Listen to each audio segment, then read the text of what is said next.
తెలంగాణ రాష్ట్రంలో లోక్సభ ఎన్నికల సందడి మొదలైంది. ఈ ఎన్నికల్లో ప్రధానంగా బీజేపీ, కాంగ్రెస్ మధ్య పోటీ ఉండే అవకాశాలు కనిపిస్తున్నాయి. ఇప్పటికే రాష్ట్రంలో పలు దఫాలు ప్రధానమంత్రి మోడీ, కేంద్ర హోం మంత్రి అమిత్ షాలు పర్యటించారు. తాజాగా మరో 2 రోజుల పాటు రాష్ట్రంలో ప్రధాని మోడీ పర్యటించనున్నారు. ఈ రోజు ఉదయం హైదరాబాద్ కి రానున్న మోదీ, మల్కాజ్గిరిలో నిర్వహించే విజయ సంకల్ప సభకు సంబంధించిన రోడ్ షోలో పాల్గొననున్నారు.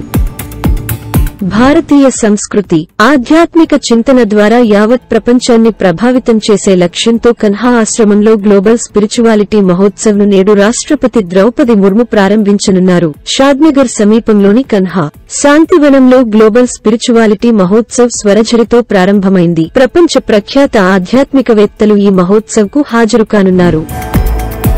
మెగా డిఎస్సికి ముందే టీచర్ ఎలిజిబిలిటీ టెస్ట్ నిర్వహణకు తెలంగాణ ప్రభుత్వం ఆమోదం తెలిపింది. ఈ మేరకు విద్యాశాఖ కమిషనర్కు ఉత్తర్వులు జారీ చేసింది. తెలంగాణ ప్రభుత్వం తీసుకున్న ఈ నిర్ణయంతో 3 లక్షల మంది అభ్యర్థులకు లబ్ధి చేకూరనుంది. దీంతో త్వరలో టెట్ నోటిఫికేషన్ను ఉన్నత విద్యాశాఖ జారీ చేసే అవకాశం ఉంది. టెట్ నిర్వహణ ద్వారా వీలైనంత ఎక్కువ మందికి డిఎస్సి రాసే అవకాశం కల్పించాలని ప్రభుత్వం భావిస్తోంది.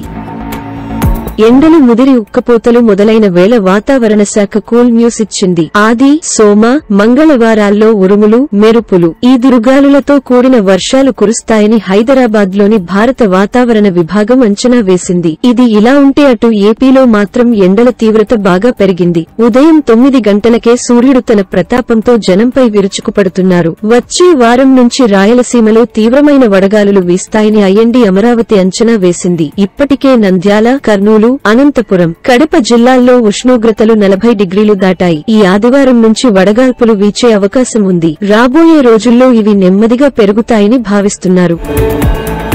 ఏపీ ఎన్నికలు సమీపిస్తుండటంతో ప్రధాన పార్టీలు దూకుడుగా వ్యవహరిస్తున్నాయి. సీఎం జగన్ నా లక్ష్యమంటూ ముందుకు సాగుతున్నారు. ఇప్పటికే టీడీపీ, జనసేన, బీజేపీ ఉమ్మడిగా భారీ బహిరంగ సభ నిర్వహిస్తుండగా ఇక కాంగ్రెస్ పార్టీ కూడా అదే స్థాయిలో భారీ బహిరంగ సభ నిర్వహించాలని ఫిక్స్ అయింది. ఎన్నికల నేపథ్యంలో విశాఖ జిల్లా కాంగ్రెస్ నేతలు తమ తొలి ఎన్నికల సభకు సిద్దమవుతున్నారు. ఈ నేపథ్యంలో ఈ నెల 16న విశాఖ స్టీల్ ప్లాంట్ ప్రాంతంలోని కృష్ణా మైదానంలో తెలంగాణ ముఖ్యమంత్రి రేవంత్ రెడ్డి ప్రసంగించనున్నారు.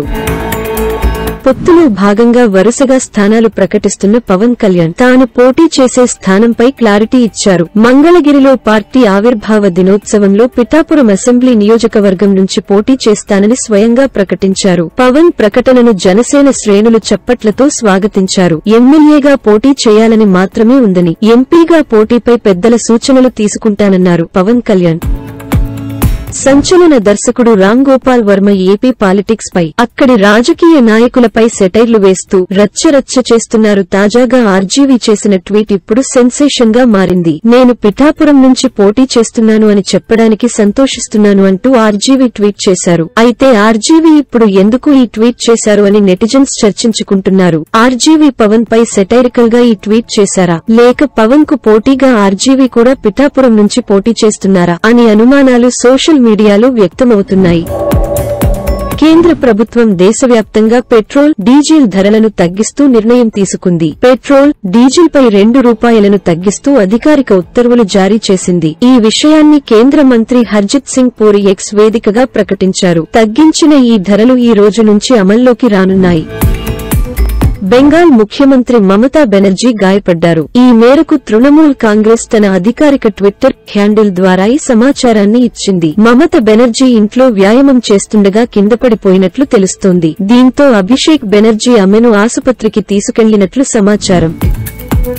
సీఏఏపై వెనక్కి తగ్గే ప్రసక్తే లేదన్నారు కేంద్ర హోంశాఖ మంత్రి అమిత్ షా. ఎట్టి పరిస్థితుల్లో శరణార్థులకు భారత పౌరసత్వం లభిస్తుందన్నారు. సీఏఏపై విపక్షాలన్నీ అబద్దాలు ప్రచారం చేస్తున్నాయని ఆయన మండిపడ్డారు. బీజేపీ మేనిఫెస్టోలో ఇచ్చిన హామీ ప్రకారం సీఏఏకి తీసుకొచ్చామన్నారు. ఇదిలా ఉంటే మరోవైపు విపక్షాలు మాత్రం సీఏఏను తీవ్రంగా వ్యతిరేకిస్తున్నాయి. కేరళ సీఎం విజయన్, ఢిల్లీ సీఎం కేజ్రీవాల్ మాత్రం ఎట్టి పరిస్థితుల్లో ఆయా రాష్ట్రాలలో అమలు కానివ్వమని, భారత పౌరసత్వం ఇవ్వడంతో దేశంలో నేరాలు పెరిగిపోతాయని ఆందోళన వ్యక్తం చేశారు.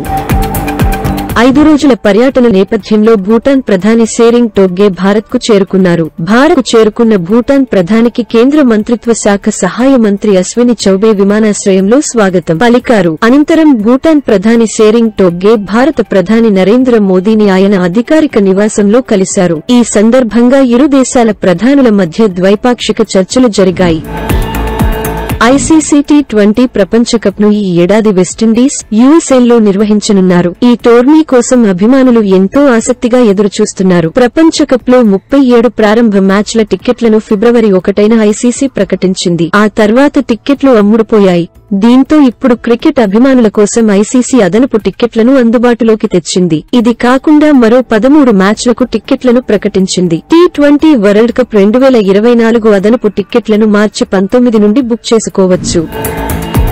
మహిళల ప్రీమియర్ లీగ్ 2 సీజన్లో భాగంగా ఈ రోజు కీలకమైన ఎలిమినేటర్ మ్యాచ్ జరగనుంది. ఢిల్లీలోని అరుణ్ జైట్లీ గ్రౌండ్ వేదికగా జరిగే ఈ హోరాహోరీ మ్యాచ్లో Mumbai Indians, royal Challengers Bengaluru జట్లు తలపడనున్నాయి. బెంగళూరు జట్టు ఈ సీజన్లో మొత్తం 8 మ్యాచ్లు ఆడగా 4 విజయం సాధించింది. అదే సమయంలో ముంబై 8 మ్యాచ్ల్లో 5 విజయాలు సాధించింది. ఈ సీజన్లో ఇరు జట్లు 2 సార్లు తలపడ్డాయి.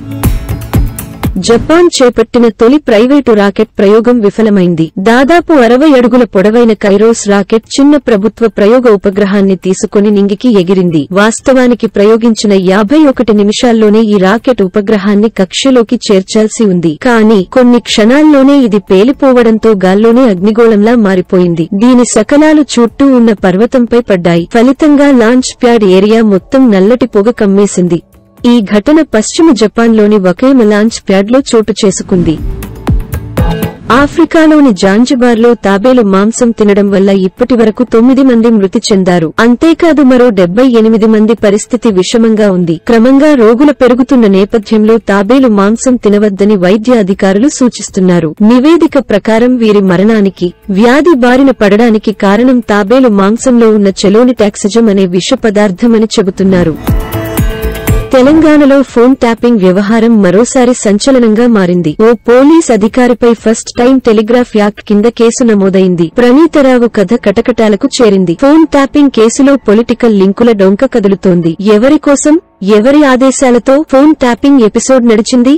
నిజాల నిగ్గు తేలాలంటే ప్రణీత్ ను మరింత ప్రశ్నించాలి. అందుకోసం కస్టడీ పిటిషన్ దాఖలు చేశారు పోలీసులు.